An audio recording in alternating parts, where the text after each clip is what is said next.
at Penny Cakes, and we are all about teaching parents how to interact with their kids, especially post-traumatic parents who maybe never saw them modeled. And I honestly think that's one of my favorite brands that I have come across today because they're literally doing that. Let's look here at this puzzle.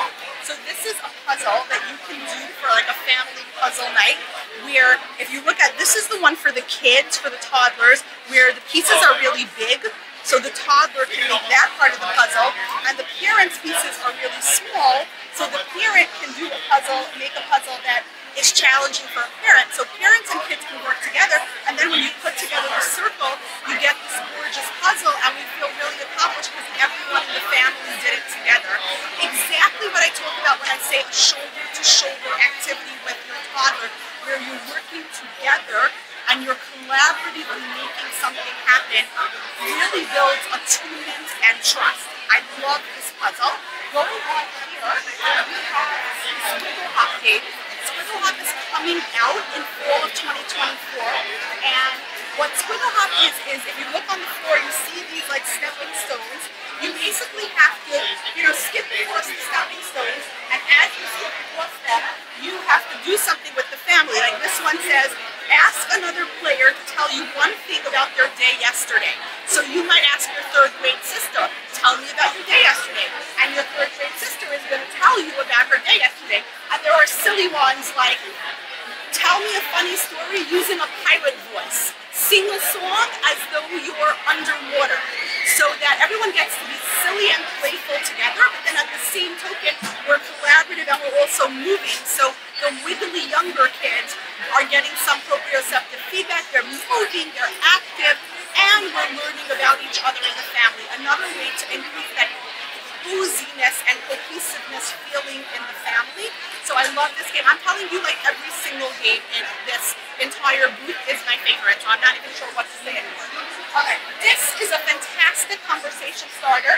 Basically, you turn this, tell me, share a time when this happened, you played something. So think about bringing this along in a car on a trip, and you pass it from person to person, and each person will share a time you played something, share a time you met someone new, share a time you rode on something, so maybe you rode on a horse, maybe you rode on a bike.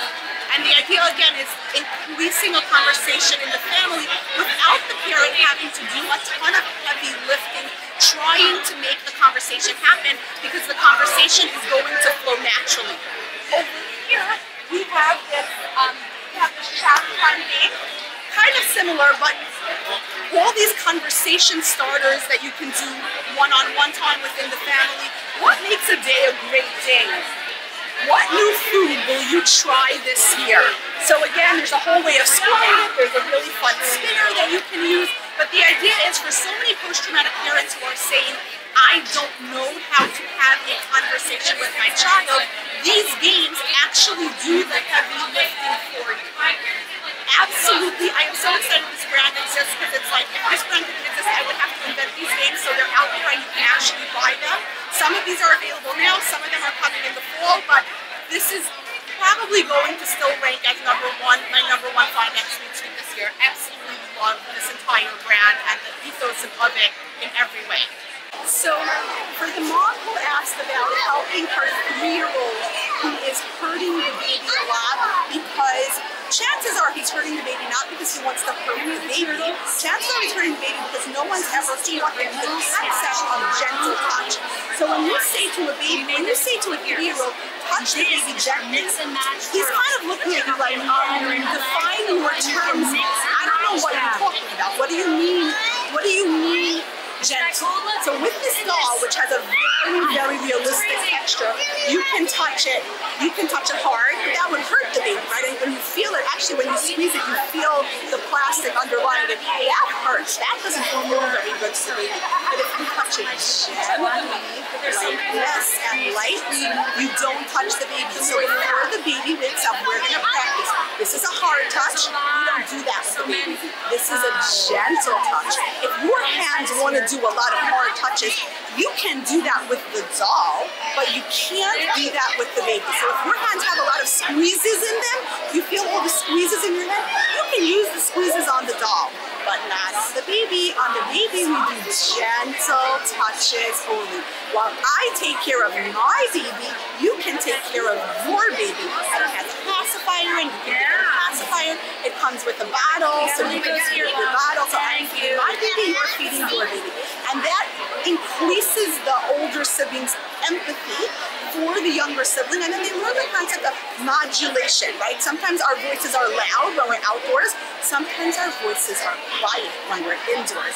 Modulation for a younger sibling is how children learn empathy. It's one of the key building blocks of that empathy skill that you want. Really, really love this doll, and it's going to be available in stores really soon. So for those of you who have been talking about how you don't like imaginary play with kids because as a post-traumatic parent, you don't have a great imagination, I just want to point out that play sets like this do all the heavy lifting for you. You don't have to imagine anything. Your child's imagination and the toy is what's going to do it. So look at this little ice cream set where your toddler you can be the customer. Your toddler has a little ice cream shop. He can give you the menu.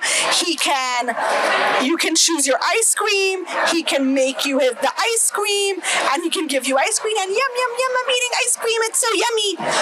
And you don't actually have to do any imagination. One of the most important things about this kind of imaginary play is actually toddlers are all about autonomy. They want to be figuring out how they can make an effect on the world, right? They want to learn how to be powerful and have agency in the world. So actually the best benefit of a playset like this is they are in charge of the action. They are the ones telling you what to do. So if you sit down, I have a 2.5-year-old. If I sit down with him in front of a playset like this, he's going to say to me, now you say, may I have strawberry ice cream, please? Now you have to pay me money. And then I would give him the money, and then he would make me the ice cream, and then I would say, yum, yum, yum. He's ordering me around, and that's what makes it so fun, because it's not me ordering him around, he's getting to order me around.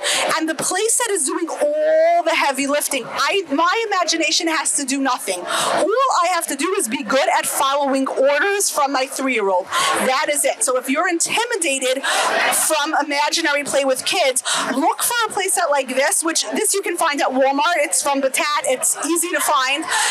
And look for a playset that does the heavy lifting for you. You know that I've been talking a lot about strategy games for teaching kids how to think first before they act. One of the strategy games I love is Stratego, but guess what? They actually updated Stratego in a whole bunch of ways. First of all, the thing I love best is they actually have female soldiers now, so it's not just all the guys and only the bad guy, the ultimate bad guy, the spy is a woman, but they have female soldiers integrated into the game, so that's just a cute feature. And they've made gameplay a little faster, so can you explain that? Exactly. So we wanted to make sure we kept the classic gameplay. So it's going to be like everybody remembers. The game's been out for over 60 years. But to your point, we reduced the piece count by 10. So now you can play in about 30 minutes, right?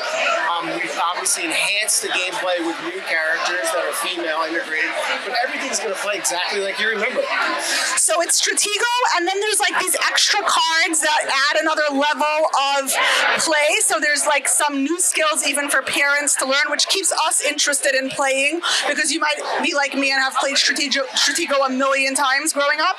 But the fact that there's 10 less pieces and that it's 30 minutes, so you're not stuck playing Stratego for 2 hours straight, I think is a really good feeling for those of us who want to teach our kids strategic thinking, thinking before you act, having a battle plan, and then adaptive thinking as the game board changes. You have to think and change your strategy a little bit.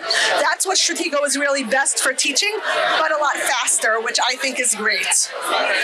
For those of you who are asking about playing with kids, but actual imaginary play is triggering for one way or another, I have got you covered, because what we do is crafts, because crafts are a wonderful shoulder-to-shoulder activity where you and the child could work on a craft together, so it gets to that attunement where we're moving together and doing something together, but it isn't as imaginative as a pretend play. So if you find pretend play triggering, or if it takes too long, or it's difficult for you for whatever reason, that's where craft kits come in.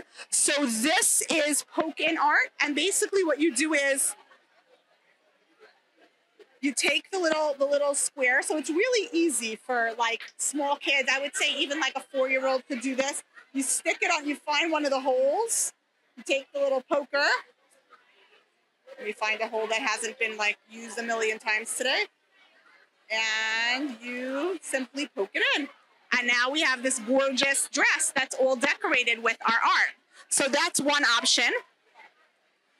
They have the dotted activity where basically you're just taking the dot stickers and really quickly coloring in basically the pattern. So again, it's something that you and your little human can do together. You're both sticking the dot stickers on, but it's not as imaginary as imaginary play, but there's still an imaginative component because it's, you know, characters and it's colorful and it's playful and it's exciting. We also have the foil fun, which is actually extremely cool. It's a way of making these foil stickers using foil transfer paper. So it's really easy, but the result comes out really good. It's basically mistake proof. So I'll show you guys how to do it. Here, let me grab so I'm gonna pick a sticker. So I'm picking this little acorn sticker here. And I'm totally losing my mic.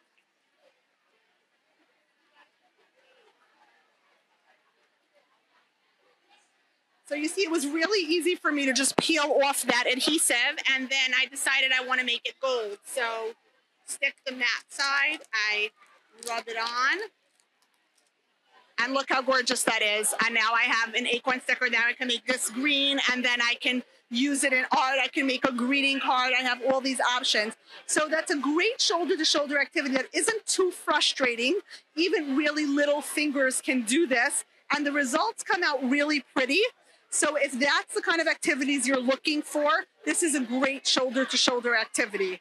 See you next. Hi guys, so for those of you who are asking about keeping kids occupied on car trips, or like when you're waiting at the dentist's office, or when you just have a little time to fill up, you know I love boogie boards, but they have a new line now which has like a sensory component. So it has this whole tactile, like yummy feeling thing. You can stretch it, and on top of that, it's the same boogie board with the same, but you can't really feel this, but when I'm drawing, it actually has a textured feeling. So like I get the vestibular feedback that I'm drawing because it makes that sound and you feel that texture. And then as usual with boogie board, you just erase it. I really like this also for writing each other notes, right? And for playing trivia games where you write down your answer and then everybody has to hold it up because it makes it a little bit more fun. Really cute. So this for me also is that concept that we sometimes want to teach kids who are feeling like life is not fair, things in their life are not fair. It's true that life contains an element of luck, but it's also true that we have to play the hand that we get, right? So once you get your hand, it's not what cards you draw. Sometimes it's how skillfully you play them. I could see using this with like an 11-year-old kid who's doing a lot of just my luck, fatalistic thinking, who feels like the deck is stacked against him. But the idea is how skillfully can you play with these cards? And the idea that it actually lights up, if you look here and you actually can get it to light up, that to me is the most exciting thing. Right here, it's not lit up. I got the 2. I was able to actually light up the board. I think that feedback of the light actually turning on would be really fun, especially for the kids who already like snap circuits, who are already interested in electricity, who like building and construction play. This is a fantastic game for that.